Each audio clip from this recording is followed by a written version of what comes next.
My name is Trisha, my husband Brett, and I have been married for 3 years. Shortly after our wedding, we built our own home. Currently, we're living with Brett's mother, who raised him alone and didn't want to live by herself. Brett's strong desire to make her life easier led us to this arrangement. Despite my initial concerns about living with my strong-willed mother-in-law, the reality turned out to be as challenging as I had feared. The only relief I found was during my time at work.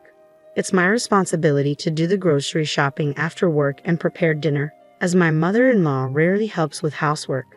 I'm using the kitchen right now. Can you wait a bit? She says.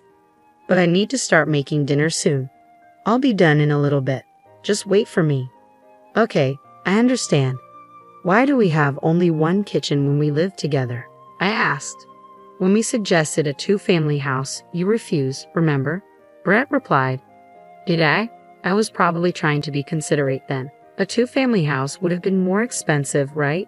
That's true, but in hindsight, having 2 kitchens would have been better. I thought so too, but I was being patient. You should be thankful to me for that. Really? I thought you refused the 2-family house because you didn't want to be alone. That's not the case. If I could, I would have preferred a 2-family house. Should we consider renovating then? I asked. Fine by me, but I can't pay for it. If we do, we'd need some financial support from you as well. Brett's mother replied, I have no intention of working anymore, and I spent a lot raising Brett as a single mother. I hardly have any retirement savings, so I can't contribute. But Brett and I are covering all the household expenses, including the mortgage and utilities. If you want a 2-family house, we need your help. I don't have any money to spare. I spent all my money on Brett. He's working at a good company, so he should pay me back more than I spent on him. If that's the case, we'll have to cooperate and get along from now on. Why do I have to be told what to do by you? If you earn more money, you can afford to renovate, can't you? I'm not telling you what to do.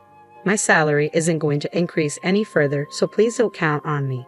Even though Brett makes a high salary, because he married you with your low income, we can't live comfortably at all, Brett's mother remarked. What are you trying to say? I asked, feeling a sting of anger.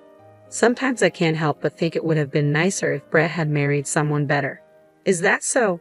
You're able to live comfortably because of my son, who I've raised so carefully, so don't get too big for your britches. I'm working too, you know. I know exactly how much you make. You should be more grateful to my high-earning son. I am grateful, but what?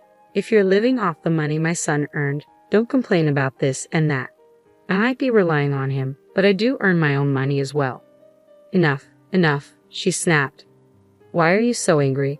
I asked, feeling the tension in the air. If you were highly paid, I wouldn't have to endure these difficult days. That's why I'm irritated, she replied with frustration evident in her voice. Even if you tell me that now, why do I have to spend every day alone with you? I questioned. Because Brett is on a business trip. We have no choice. He's hardly been home for the past 3 years, she explained. It's his job, so we can't help it, I reasoned. He didn't go on business trips before we got married. Why did this start happening? She wondered aloud. Because he changed jobs, I replied. But it's the same profession, right? Can the conditions change that much? She mused. It seems like the new company requires a lot of business trips, I offered. I'd rather live alone than this, I muttered under my breath. If you hate living with just the 2 of us that much, why don't you live alone? She retorted. Are you going to pay for my living expenses then? Maybe I'll do that, I countered. Why don't you ask Brett? She suggested. Brett will definitely want to live with me, I predicted. That may be true. I'll talk to him when he comes back on the weekend, she agreed. During the week, Brett is away on business trips, leaving just me and my mother-in-law in the house we built.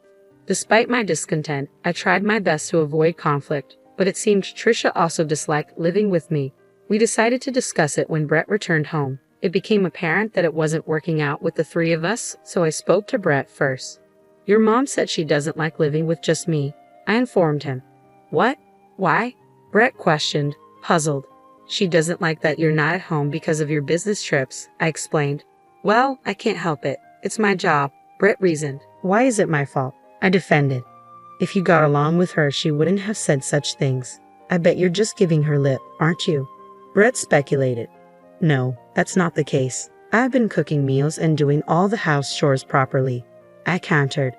Well, that's expected, isn't it? Britt remarked. What do you mean by that? I questioned. Mom has been through a lot raising me. I want her to have an easier time now, Britt explained. And that's why I'm trying to do right by her, Britt defended. Do right by her? House chores are your responsibility, I reminded him. What's with that attitude?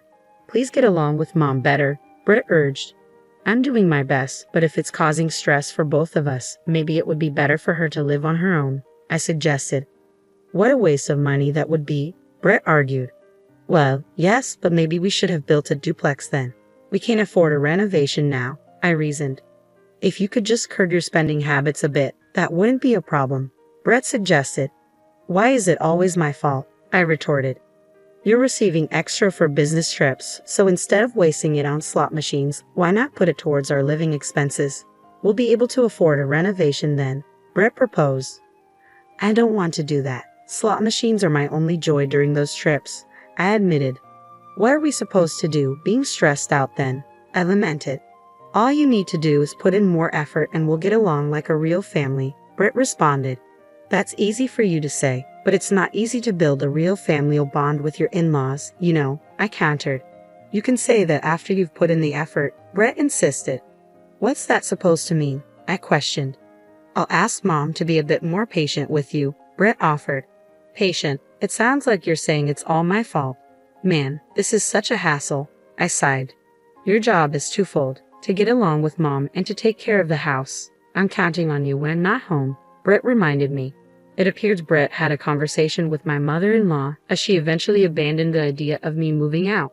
However, things took a turn for the worse after their discussion. One evening, it was just the two of us at dinner again. Don't want this. It tastes bad, she complained. What's wrong? You've been very picky lately, I observed. Britt told me something, she said. What was it? I inquired. He said that I should get along better with you, she confessed. I see, I responded.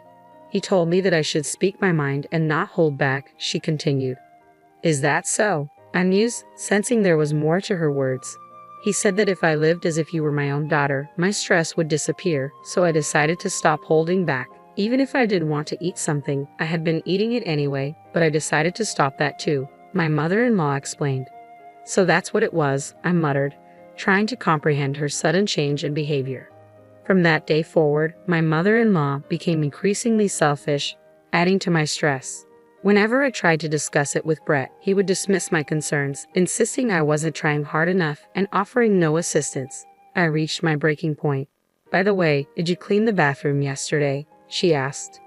Yes, I did, I replied. You left it dirty, she accused as she emerged from the bath, triggering my boiling anger. I'm sick and tired of being nagged about these little things every single day, I exclaimed in frustration. Huh? Britt told me to treat you like my real daughter, so that's what I'm doing, my mother-in-law defended. Real daughter? I don't remember becoming your daughter. What's with that attitude? I think you're mistaking me for a servant, not a daughter, I retorted. Well, now that you mention it, you do seem like a servant, she remarked. I'm not your servant, I insisted. Then why don't you leave? She challenged. That's what I should be saying. What? Do you really plan on kicking me out even though you don't contribute to living expenses? I fired back. Of course, Britt is the head of the household, she asserted. But I'm Brett's wife, I reminded her. What are you talking about? I am Brett's mother. Do you think a wife has a higher status? My mother-in-law challenged. It's not about status or anything like that, I clarified. Then what is it? Do you think Brett will choose you over me? She prodded.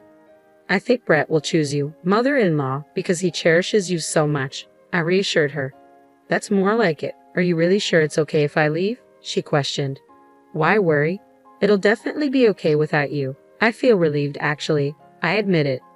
Is that so? Even if it might make things financially difficult, it's okay, she pressed. Huh? Why worry? It's none of your business, I responded defensively. I understand. Britt earns $70,000 annually.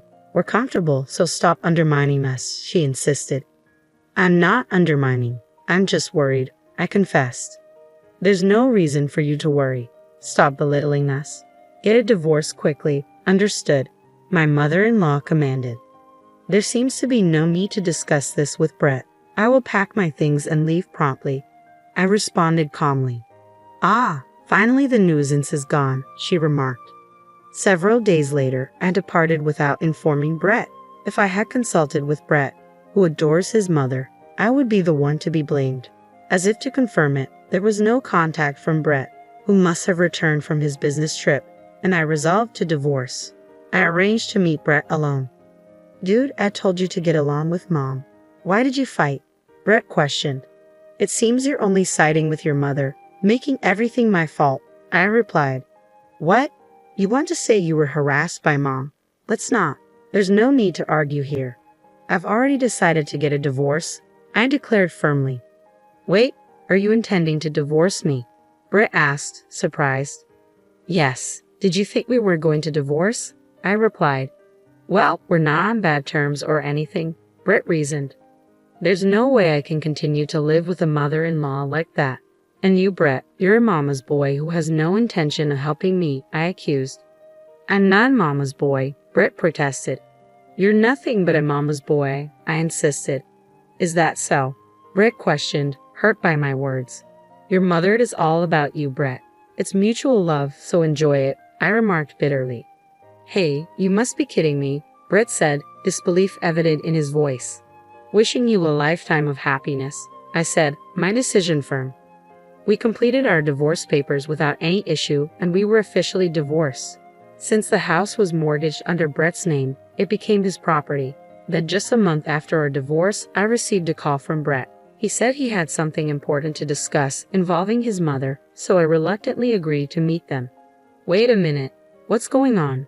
Why are you being so emotional all of a sudden? Brett asked as I entered the room. Don't play innocent, I replied, my emotions running high. Excuse me, Brett looked confused. We can't make ends meet with just Brett's earnings alone, I explained, trying to hold back my frustration.